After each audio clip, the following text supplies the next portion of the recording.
Hey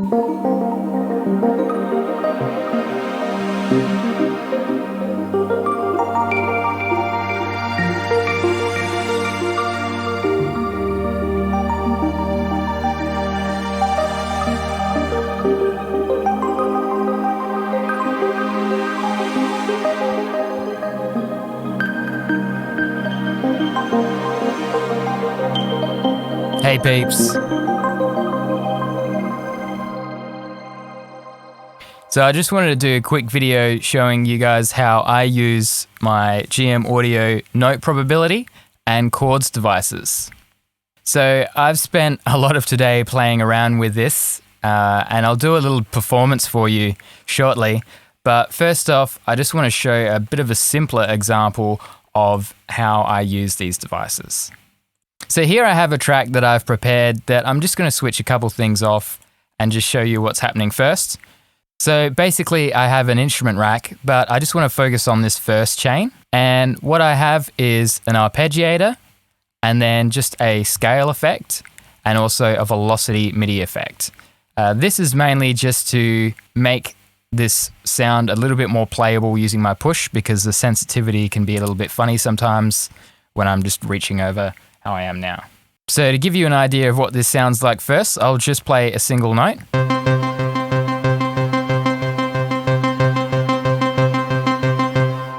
So it's just going up an octave with the arp and playing 16th notes. And this is just making sure that all the notes stay in the scale that I'm playing, which is C minor. And there's not a whole lot happening there. I've got some mixing at the end and I'll just turn that on. So one way I like to use my GMaudio note probability device is on arpeggiators like this to create a kind of ever-evolving melodic pattern. So if I turn this on now, and now I play a note,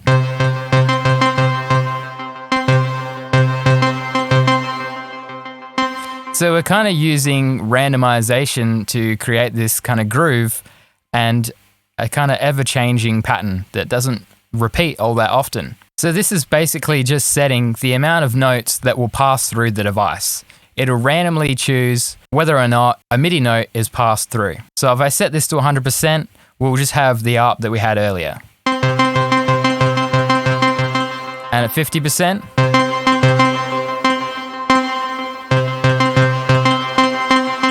and if I set it even less,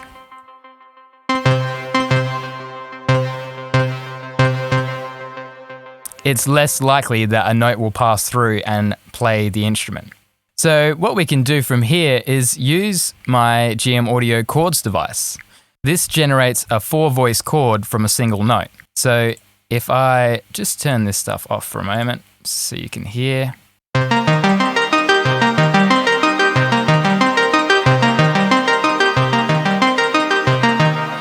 So there's 4 notes there, but I've got the arp set to play an octave above on converge mode. If I just turn that off, it's playing a chord. And if I turn this off,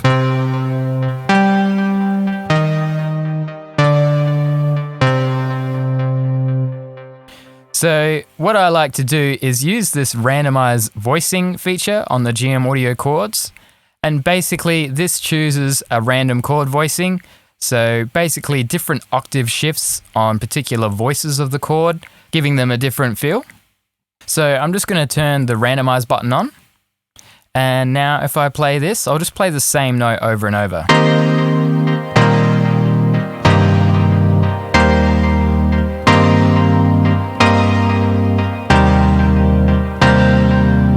So that already sounds awesome. In this case, I wanted to use the arpeggiator and then the note probability device to kind of create this ever-changing melodic pattern. So now with the arpeggiator on,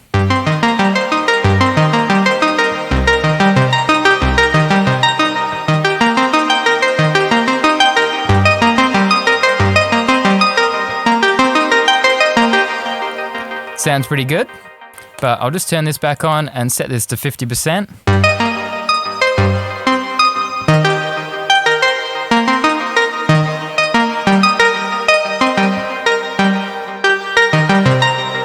So I was just playing the same note over and over again there. And if I play different notes, I'll just play a kind of basic major chord pattern.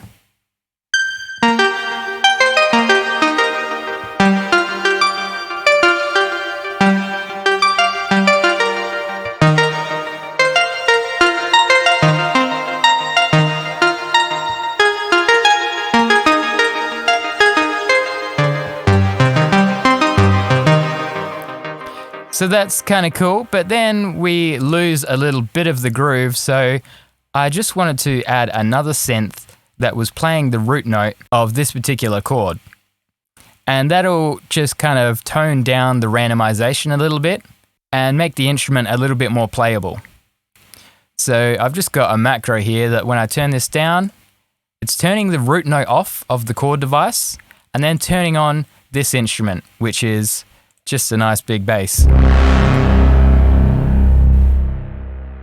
So now if I put these two chains together and just play a little sequence.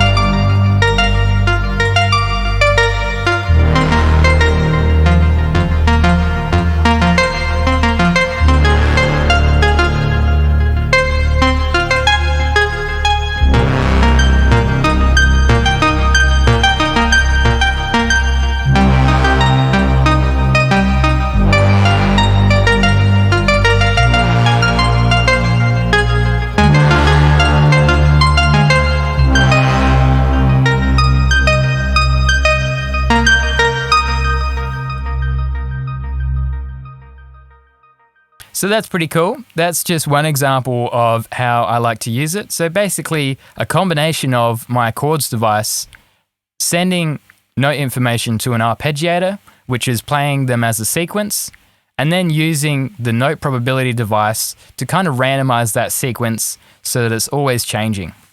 So now I'll show you a different iteration of that that's maybe a little bit more extreme. And this is what I've spent most of today playing around with. So I'll just turn off these tracks here and focus on this first one. So basically, I've got my chords device here. So that's at the very start. And if I just turn these off, maybe create a clean chain so you can hear what's happening there. So that's just passing the MIDI information from the chords device straight to my instrument, which is just an electric piano preset. And I'll just turn these off as well.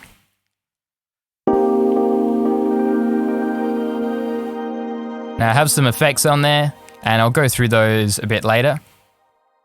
So after this chords device, I have this rack of chains, and then each chain is slightly different. So this particular chain is very similar to what I showed you before. I've basically got an arpeggiator and note probability, which is randomizing that sequence of notes.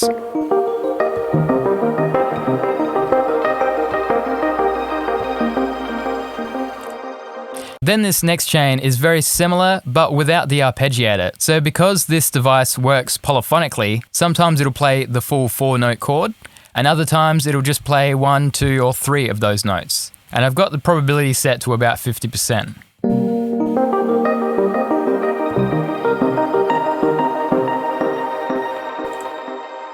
So I'll just play this one so you can hear it.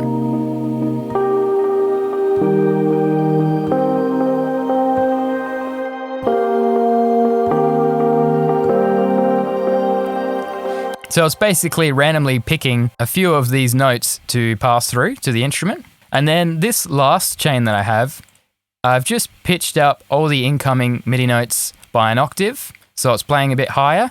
And then I've got another arpeggiator, but set to 32nd notes. And this is kind of there to create some little fill-in notes that are a little bit higher and also lower in velocity. So if I just play this.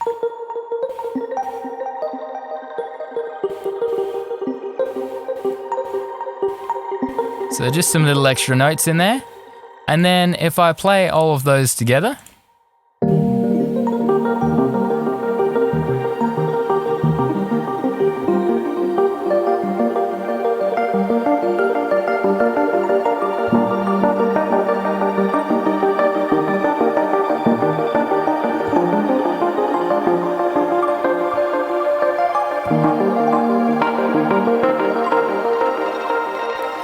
So that's creating a really complex melodic pattern that's always changing based on a single note input, which is pretty awesome. So something like that is really good for live performance. And then you've still got control over how that sounds with the velocity that you play each note and also the octave that you play in. So that's the sound that I started with, but then I kept going and ended up creating some more sounds. So this one here is basically just a chord that I liked, and this is actually how I started my project this morning, finding a nice chord. And I'll just play something here.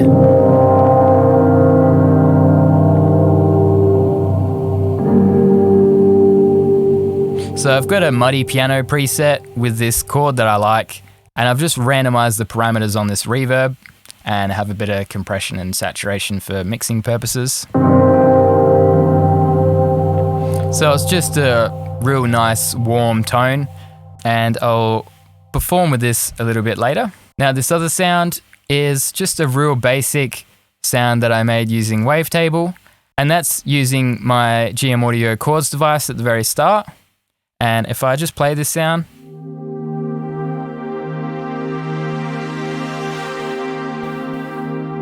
I've just got a very slow envelope on the wavetable position and a little bit of shimmer unison on there. Pretty simple sound, but sounds really nice. So now when I put all these together, how I've got it set up, I can actually play all three sounds using one MIDI track. So I have a MIDI track here that I've labeled Play Me, and it's taking the MIDI from my push, and it's always listening. The monitoring is in. And then I've set these other three tracks to get their MIDI from this track, and they also have monitoring in. So they're always listening to this track. So now when I play a note, it will play all three instruments.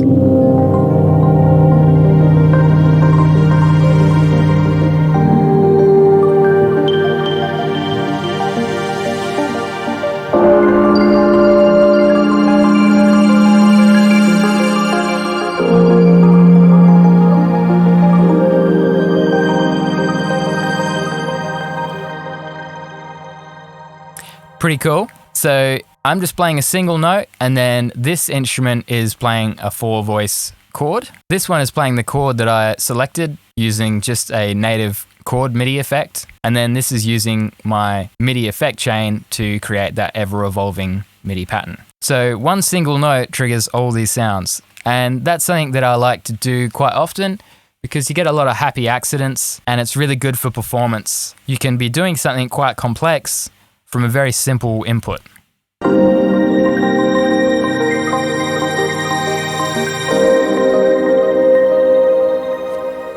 So I'll do a little performance using my launchpad and the push, and I'll also introduce this other sound that I created as well, which this is a little bit bananas, and and that's quite often how I work with Ableton these days. I'm always trying to find new ways that I can push things to the extreme. So this particular track, if I just turn up the volume and hit play,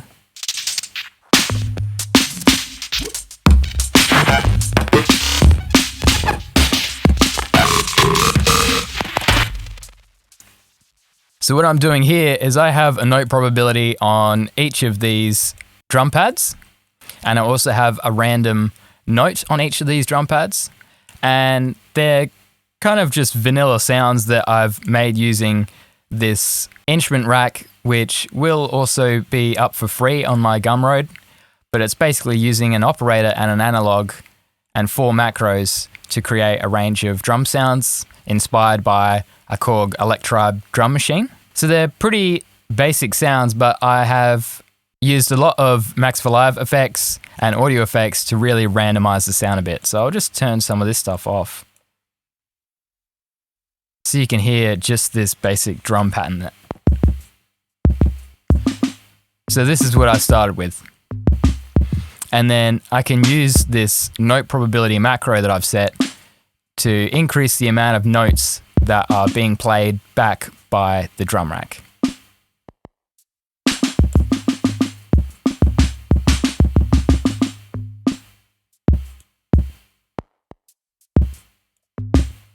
So now if I add back in these effects, this being the main lot, which is a bit of auto filter movement, randomization of switching on a grain delay, and also randomizing things with this Max for Live effect, which is really awesome, called Fragulator. So there's definitely a lot going on with this sound, but if I turn these on,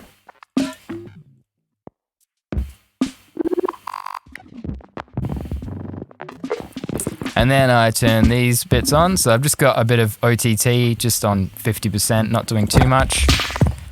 Bit of filtering to kind of tone down some of the low end and the top end. And then my Devolve Dramatics device, if I turn this off.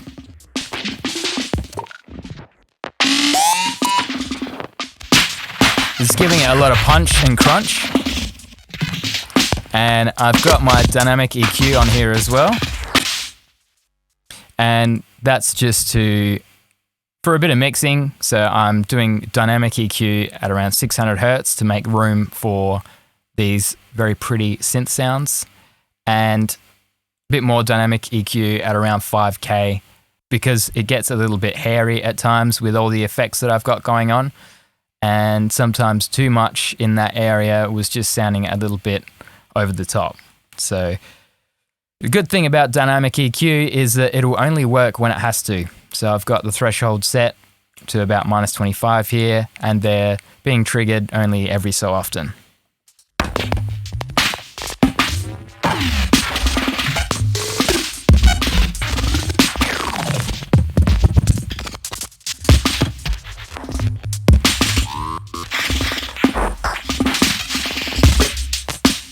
I'll just turn this back on.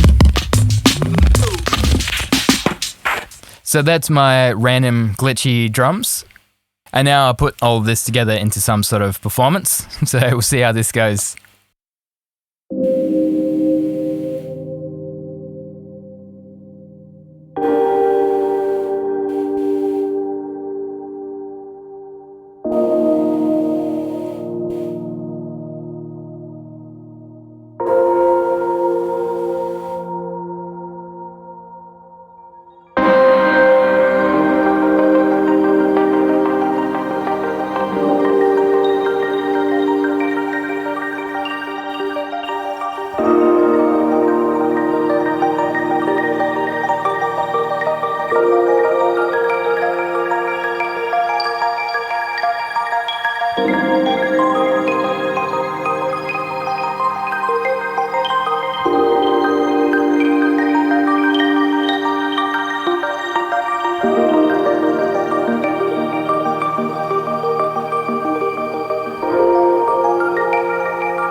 So there you go. That's a bit of an example of a live performance using my devices. You can grab these Max for Live devices from my Gumroad. If you head to gumroad.com/RobertKGM, you'll see all my devices. So my GMaudio Devolve Dramatics, FMFX, and Wavefolder device. And then I've also got my free devices. So the ones I was using today was the GMaudio Note Probability and the Chords MIDI effects. And there's also the Dynamic EQ.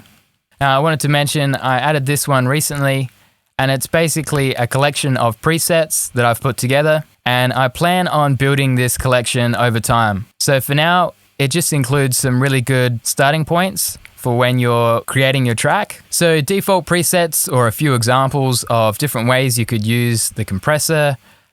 There's a sidechain preset. I've also included an instrument rack, which is a kick synthesizer using Ableton Live's Collision. And basically over time, I'm going to improve this collection to include more instrument presets, instrument racks, audio effect racks, MIDI effect racks, and just all sorts of cool stuff for Abletons. So if you get it now at $5, you'll save yourself a few dollars for when I bump it up in price and add more presets. Now, I also wanted to mention the Music Producers Alliance. This is a really cool platform, which is basically a community of producers from all over the world, all different styles, at all different stages in their career. And they hold weekly meetings where basically the mentors of the Music Producers Alliance and the community members give feedback to people that submit their tracks. So really good to get some fresh ears on your latest track. There's also some workshops from some insanely talented producers and audio engineers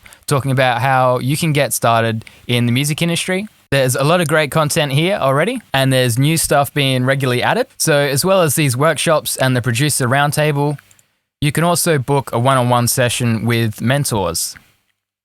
So I'm one of the mentors here at Music Producers Alliance, and I specialize in mixing and mastering. So if you need any help with that, or maybe you want to get started making your own Max for Live devices, or you need some ideas for a live performance using Ableton Live, or maybe you've got some crazy sound design technique that you're not quite sure how to implement, I would love to hear from you. So you don't have to be a member to book a one-on-one session with me. You can just head to the site and click Mentors and book now. But if you are a member, you do get a discount. So sign up and join us at the Music Producers Alliance. Thanks for watching, everyone. See you next time.